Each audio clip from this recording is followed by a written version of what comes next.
Hi there, my name is Catherine River Rain, and this is your Scorpio Astrology for September 2013. So every month I do some classical astrology analysis of the major influences, the outer planets going on, how that's affecting your life in a bigger picture, and I go into a deep meditation and I allow whatever image or word or animal or anything that comes out of that to be the message for you for this month. So Scorpio, since last year you've had the planet Saturn traveling through your sign, and it continues there for another year. So it's a really important time in your life. Saturn, when it comes around, it's our teacher.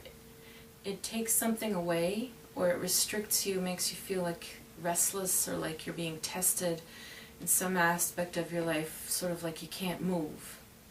And of course that's enormously frustrating. But at the same time, this is sometimes the only way to learn certain lessons. If we're constantly in motion, we never sit still long enough to concentrate, to learn to read a book. If we're constantly flipping the pages, we don't know the story. So that's how I sort of like to look at it. Saturn is now making you stay on that page and read it until you understand it. So if you've been feeling this way, it does have a higher reason. You're not being punished. It's something that everyone has to go through. And when it comes to, when it comes to Saturn touching the Sun, that means it can be like an identity crisis. It can be, who am I? What do I want? What do I like? What am I supposed to do? I don't know. It can be quite profound. And so if you sit with that and try to be patient with yourself, there's still another year and a bit before this influence leaves. And depending if you're in October Scorpio or November, you might have already felt the worst of it, or it might still be to come. But there will be a period where you feel you're in a pressure cooker, and you're going to want to reinvent your life.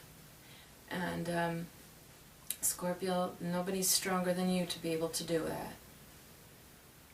So I wanted to go into the vision I had for you for this month, and that was, as I tuned in, I saw a person alone smoking on a bench outside.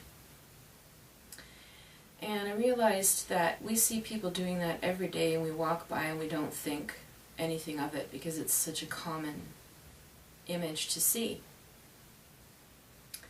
But it doesn't mean this isn't a significant ritual for the person doing it.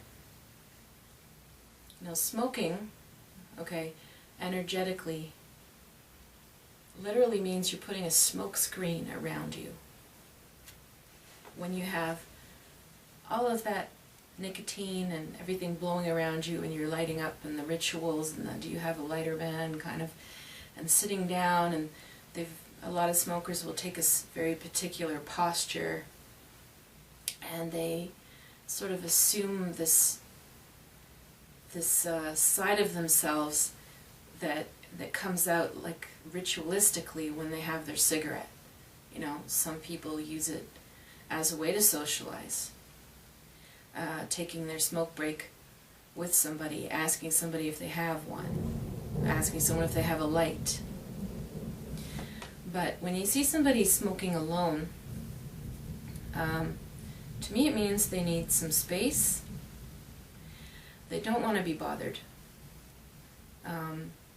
They have a lot on their mind. They want to figure it out themselves.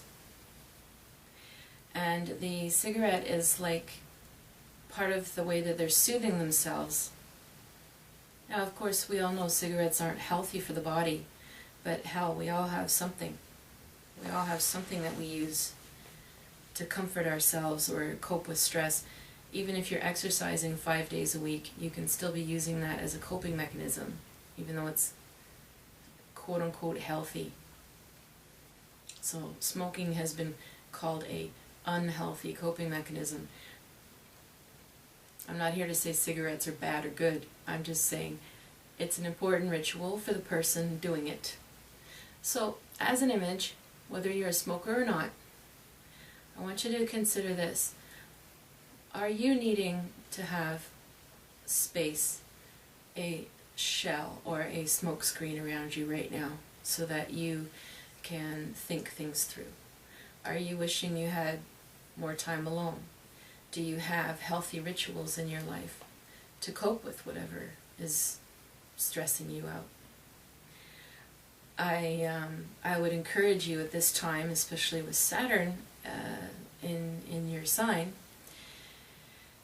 to maybe think about other alternative ways that you can manifest these emotions than using an addictive substance, if you do. And that addiction can be anything. As I said, even exercise can be an addiction. Food is certainly an addiction. But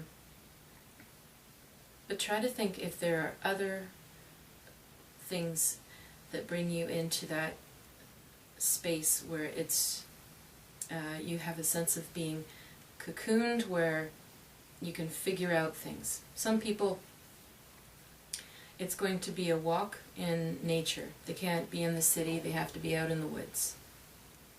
And that's where they can feel themselves the most. Other people, maybe it's in water or by the water. Yoga is a great way, but only if you're doing the yoga with the intention of staying present with how you feel, not with exerciseaholic, doing it perfectly. Reading is another great one. Playing with your dog or lying down for a nap with your cat.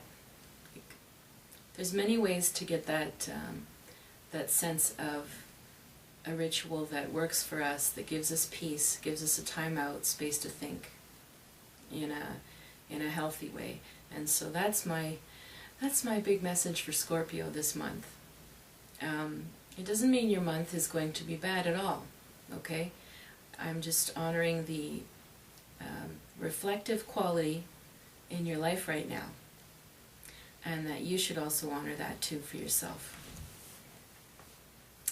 If you would like to reach me for a private reading or to have your astrology chart done, then you can contact me at my website, which is river-rain.com. Thanks.